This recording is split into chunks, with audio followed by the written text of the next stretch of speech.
Hello everyone, welcome to the start of a brand new show, a returning to my roots, so to speak, with me talking about recent gaming news. Although this time around, I'm going to be focusing on what I'm actually interested in. I don't plan to just cover things that grab the biggest headlines or reach the widest audience, because a lot of those games I just don't really care about. What I'm most interested in is playing and talking about MMOs, RPGs, and the occasional FPS or indie game. So that's what this show will focus on. And with that rather unnecessary preamble out of the way, let's go ahead and dive into this week's MMO, RPG, and sometimes other stuff news.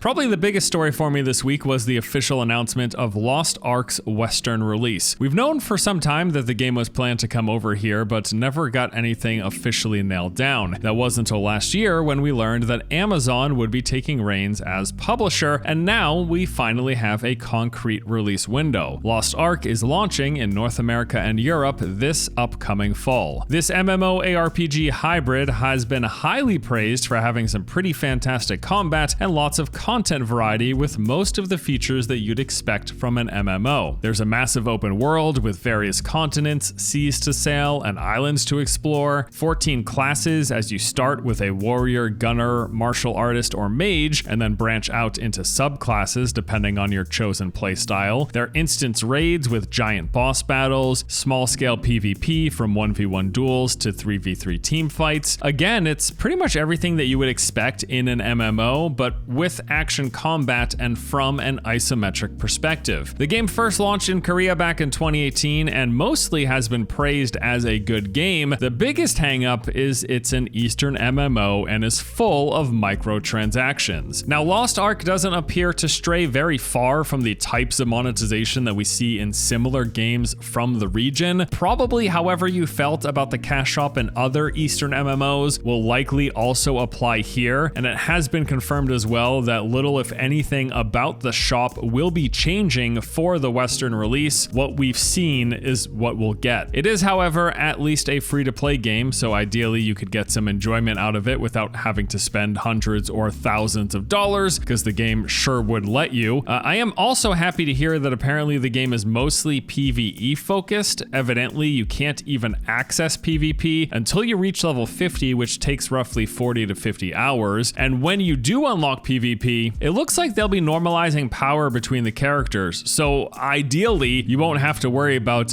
people swiping their credit card to kick your ass in the arena. I think either way though, I'm pretty excited to finally give this thing a look. Hopefully it is as fun as everyone says it is to play, and I'll be happy if I get a few good weeks of entertainment. Now, they're currently running a technical alpha for a few days this week, and then there's going to be a closed beta that's planned for the summer and an open beta this fall just before launch. I also need to mention the fact that this Western release won't be launching in every region that you may assume. Apparently, there are some pretty surprising restrictions to where this game will be available. This is almost certainly due to whatever the negotiations Amazon had with Smilegate were pertaining to where they could release the game, and this can revolve around things like regional restrictions for microtransactions and loot boxes. If you're interested in the game, be sure to check out that list to make sure it's even going to be available for you. The second big story for me this week was definitely the reveal of Palia. I know this technically happened last week, but it's my show. So Palia is a massive multiplayer community simulation game set in this high fantasy world. The developers say that they consider this part of the community sim genre, so I wouldn't expect kind of like a traditional MMO, but there are some pretty cool stuff here. Basically, the game is going to focus on all of the social and community aspects of MMOs, with that combat and loot hunt being pushed off to the side. So there's extensive character customization and fashion. There's crafting skills like cooking, life skills like fishing. There are activities you can do like climbing and gliding, and a robust housing system with over 1,000 decor items. There's also going to be multi-year community storylines and guild neighborhoods. It's really interesting sounding. So I guess the game is being made by this company called Singularity 6. They're a relatively small 50-person studio that consists of many former Blizzard and Riot developers, and they say that they aim for Palia to give players this deep community experience experience set in their vibrant 3D world, which I do have to say, it's pretty appealing looking. This clearly isn't going to be everyone's cup of tea, and it is quite different from its style to the focus of the game from what I tend to play, but I will say I find it pretty intriguing. I could be down for some like cozy vibes, hanging out, planting some crops, and like decorating my house or whatever. It's interesting to me. I'm going to keep an eye on this one. At the moment, the game is in pre-alpha. There's no expectation of when this thing is going to launch. We do know that they're going to begin testing this summer, which you can register for over on their official site. Also happening this week was the launch of PSO2 New Genesis. Now, as is the case with most MMO and live service launches, this was a bit of a mess, full of lag, server downtime, and everything that you unfortunately probably expect. But that stuff aside, how's the game looking? Well, I played it a bit back in the beta a few weeks ago, and generally my takeaway was that I liked the feel of combat. I enjoyed the movement as you could kind of zip around this big seamless open world, and I thought some of the lighting and particle effects looked pretty good. My big complaint was that the overall game looked and felt a little dated, especially things like the environmental design, what there were to do in terms of activities, and the UI and menu system. All of it felt, well, very out of date. Also, unfortunately enough, it does seem like one of my bigger concerns came true. The game has launched with just the one open world zone that we got a preview of in the beta. Now, as far as MMO zones go, this is pretty large, but it feels very small when you realize that at the moment, it's the entire game. There are no other areas or planets to go to. It's just the one zone. It also seems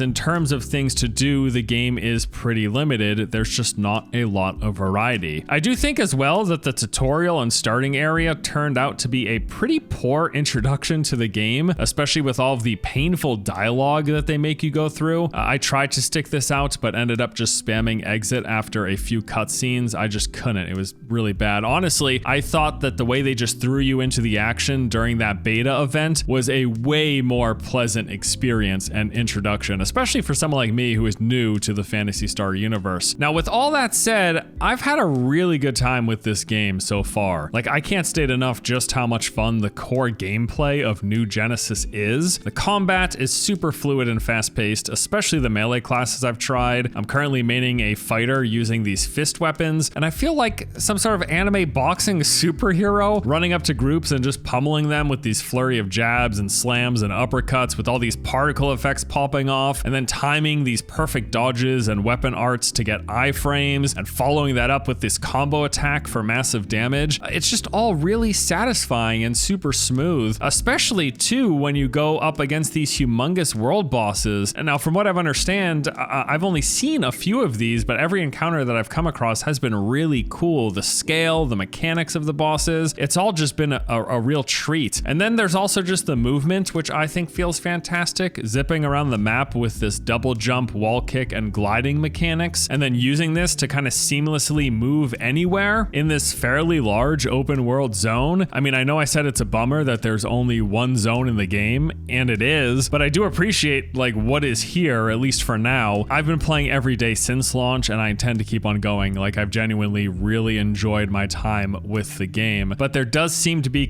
some concern that there won't be enough to see after a week or so. Apparently this was the case with the original PSO2, and it looks like similarly here that we will have to wait for them to add more locations, content, and other activities till later down the road. I suppose the good news with this game is that it's completely free to play. So at the very least, you could have a few fun days bouncing around and taking on some of their big world bosses. Currently, that's basically my plan. This week, we also got the announcement that Crowfall will be launching on Tuesday, July 6th. This is that PvP and crafting focused MMO that the developers have called a throne war simulator. I've been covering this game since the Kickstarter launched back in 2015. In some ways, I can't believe it's actually happening. Like, I wasn't sure that this thing was going to get released. I think the big concern right now, though, is that I haven't heard a lot of good things about how Crowfall is shaping up. I did try the beta a few months ago and I thought it was okay. I wasn't blown away. I actually think that I just played for like 2 days and then put it down, kind of just forgetting about it. Something about the feel of the game was just a little off to me. Specifically, I don't remember the combat or movement being particularly good, and the UI was also kind of a disaster. I'm surprised to be hearing that they're going to be launching this thing in just a few weeks. I am hoping for the best, but expecting the worst with this one. I will say as well that surprisingly enough, there are a lot of new stuff to play on the MMO front over these next few months, and I do have a pretty bad feeling that Crowfall is gonna be one of those games that gets lost in the weeds here. I guess we'll have to wait and see what happens though. So those are all the main stories in MMO news for this week, but there are a few other things I wanted to update you guys on. First of all, Aion Classic. This will be launching in a few weeks on June 23rd. Following in the footsteps of Blizzard's success with WoW Classic, this will be an authentic relaunch of the original version of Aion, providing a fresh start as it originally was back in 2009 with some additional quality of life improvements. The Classic server will feature PvE content up to level 50, the return of the game's early iconic dungeons, the original 4 character classes, as well as the Rift and Fortress Battle PvP. They have, however, made some adjustments to player progression, reducing the amount of time it takes to hit max level, as well as including certain balance and optimization changes that took place in later patches. Aion Classic is going to have both free-to-play and a sub-based payment option, along with the inclusion of a battle pass. I do expect that this is going to be an ongoing trend.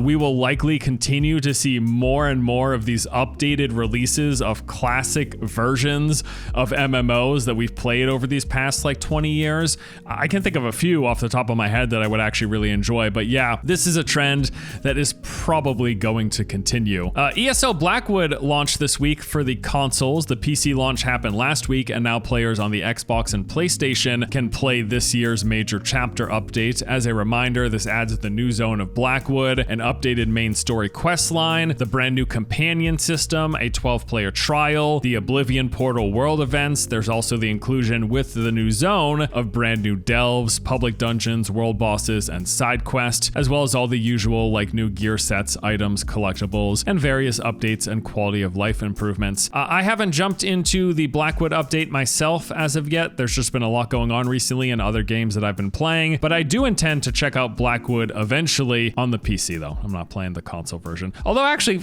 you know what? I played the console version of ESO when it launched on the Xbox a couple years ago, and I actually liked it. It wasn't that bad. It felt pretty good with a controller. Moving on, at the Summer Game Fest, we did get a deep dive for New World. There was a brand new video released. Most of it was pretty basic information about the game, stuff that anyone who's been following its development will be pretty aware of. But I think that makes sense because this kind of video is more meant for a general audience and maybe even for people who are hearing about New World for the very first time. I think most interestingly though is that towards the end of the video, Jeff Keighley did an interview with Amazon's Scott Lane where he touched on some of the recent cash shop and microtransaction discussion. We've tried to be as transparent as we can with the players, and we continue to do that. So with that in mind, you know, we're going out and we're building a game that has a very level playing field. That is super important to me. It's super important to the team. When we launch, we're only going to have cosmetics for sale in the store. Over the next, several years, the game is going to grow and grow and grow, and we're going to see where that takes us. So not really anything that we didn't already know up until this point. Basically, he said, yeah, we're going to launch with cosmetics only. And then over the next several years, as the game goes on growing and growing and growing, we'll see where that takes us. I'm hoping for the best for New World, but their previous games haven't released and grown and grown and grown. But you know what? I do think New World has a chance. And I did go pretty in depth with my thoughts on this whole situation in a most recent video. I'm not going to just rehash all of that here. I would say that the bottom line is, while I'm not surprised that New World, a new MMO, is launching with the cash shop, I am a little bit disappointed, but it's kind of one of those things where, microtransactions and cash shops are in pretty much every single game I play, so I can't really escape it unless I just stop playing the games that I enjoy, which you know. I mean, I could just stop gaming, but yeah, I don't love microtransactions being littered in the games, or especially all these aggressive microtransactions, and you know what I mean? It just is what it is. So there you go. Hopefully I do still intend to play and enjoy New World, ideally for at least a few weeks. And yeah, we'll see what happens from there.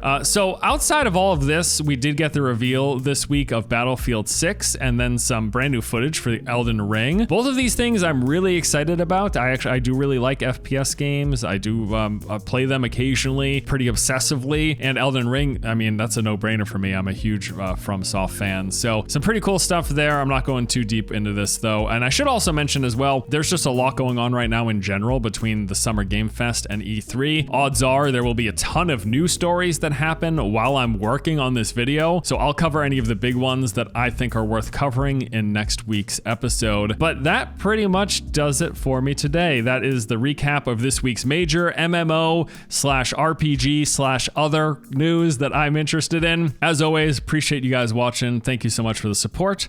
I'll see you in the next one. Take it easy.